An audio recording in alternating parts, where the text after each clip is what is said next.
think on the burn unit here, what we try and do is we look to see how the patient interacts with their environment. A child's job is to play and to basically interact with toys, whatever they're doing. So as an occupational therapist, what I want to do is to see, can we get the patient back to playing, to being a child? So for a child on the burn unit with a severe burn, a lot of the issues that we see are the multiple lines and cords that are attached to the child, whether it's monitors, IVs.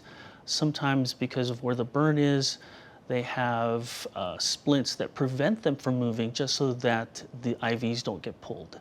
So how does a child interact with their environment with all those different things attached to them?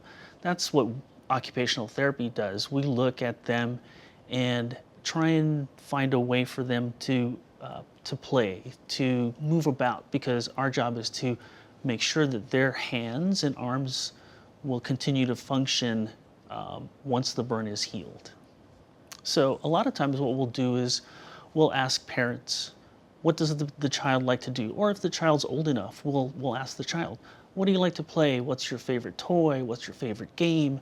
So we get down to their level so that we know how to best get them to play with a favorite toy or a favorite game, whether it's an iPad or ball or whatever the child wants or has been doing before. We want to try and get them back to doing that again. We need to look at the things that he will eventually have to interact with, that being backpacks, iPads, any kind of computers.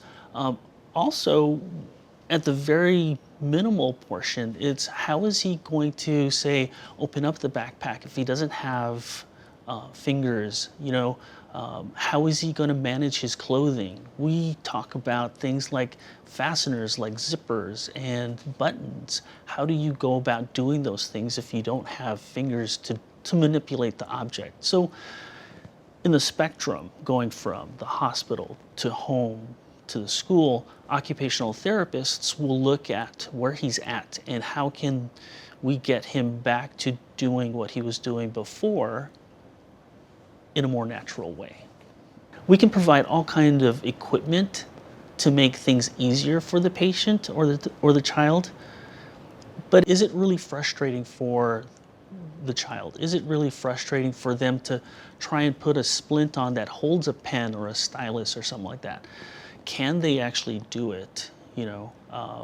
We have to decide, is having him hold a pencil more important than having him just use whatever part of his hand is left and make that experience easier for him? So we'll play both sides of the fence.